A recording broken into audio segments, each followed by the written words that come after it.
તો આજે મુખ્યમંત્રી નિવાસ સ્થાને એક મહત્વની બેઠક પણ બોલાવવામાં આવી હતી, જ્યાં ભાજપના પ્રદેશ પ્રમુખ જગદીશ વિશ્વકર્મા પણ ઉપસ્થિત રહ્યા હતા।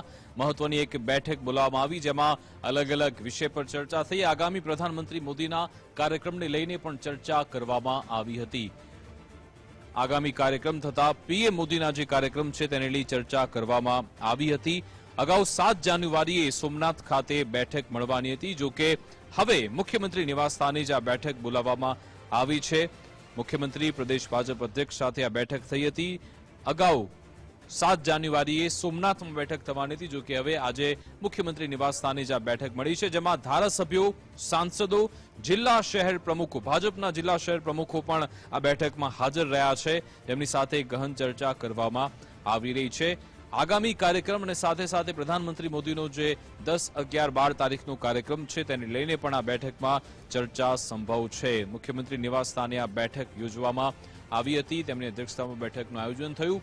ભાજપના પ્રદેશ અધ્યક્ષ જગદીશભાઈ વિશ્વકર્મા પણ આ બેઠકમાં ઉપસ્થિત રહ્યા હતા। એટલે કે જનપ્રતિનિધિઓ અને સંગઠનના જે મુખ્ય ચહેરાઓ છે એ પણ આ બેઠકમાં હાજર હતા। ભાજપના જિલ્લા શહેર પ્રમુખો પણ આ બેઠકમાં હાજર રહ્યા। મોટાભાગના સાંસદો પણ બેઠકમાં જોડાયા હતા, ધારાસભ્યો પણ આ બેઠકમાં હાજર હતા।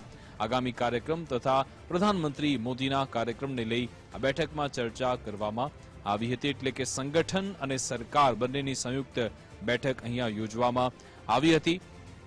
મુખ્યમંત્રી નિવાસ સ્થાને જ આ બેઠકનું આયોજન કરવામાં આવ્યું હતું। પહેલા આ બેઠક સોમનાથમાં જ યોજાનાર હતી। 7 તારીખની આ બેઠક સોમનાથમાં થનાર હતી, જો કે હવે આજ મુખ્યમંત્રી નિવાસ સ્થાને આ બેઠક યોજાઈ હતી, જે અત્યારે ત્યાંથી વિગત મળી રહી છે કે મોટાભાગના ધારાસભ્યો, સાંસદો અને ભાજપના જિલ્લા શહેર પ્રમુખો પણ આ બેઠકમાં હાજર છે। એમની સાથે બેઠક કરવામાં આવી છે।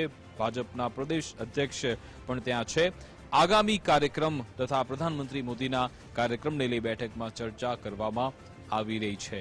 આજ અંગે જાણકારી આપશે અમારી સાથે નિકુંજ જાની લાઈવ જોડાઈ ગયા છે।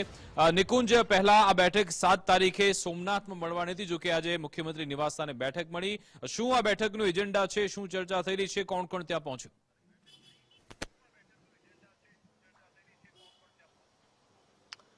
જી, ખાસ મુખ્યમંત્રી નિવાસ સ્થાને આ બેઠકની શરૂઆત થઈ છે। મુખ્યમંત્રી, પ્રદેશ અધ્યક્ષ અને તમામ એ ઝોન વાઇઝ ધારાસભ્યો વર્ચ્યુઅલી પણ જોડાયા છે અને ફિઝિકલી પણ જોડાયા છે। સાંસદો પણ આ બેઠકની અંદર જોડાયા છે અને સાથે જિલ્લા પ્રમુખોને પણ જોડવામાં આવ્યા છે।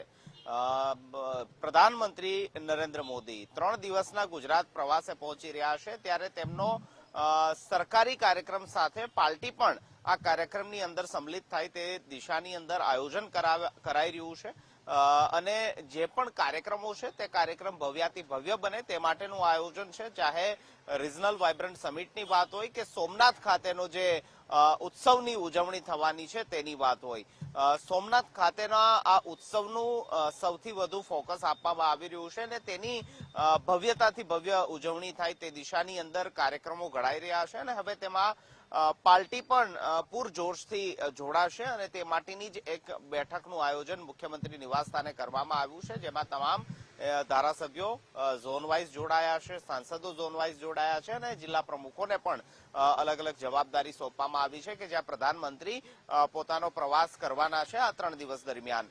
આ ઉપરાંત જિલ્લા પ્રમુખો પણ આ કાર્યક્રમોની અંદર પોતાની જવાબદારી જે છે તે વહન કરશે, તે માટે પણ આ બેઠકનું આયોજન કરવામાં આવ્યું છે। મહત્વનું છે કે 7 તારીખે પહેલા સોમનાથ ખાતે એક પરિપત્ર થયો હતો પાર્ટી તરફથી કે જેમાં તમામ ધારાસભ્યોને અને સાંસદોને બેઠક માટે ઉપસ્થિત રહેવા માટેનું કહેવાયું હતું, પરંતુ ત્યારબાદ એ કાર્યક્રમ રદ થયો અને આજે મુખ્યમંત્રી નિવાસ સ્થાને આ મહત્વની બેઠક યોજાઈ છે।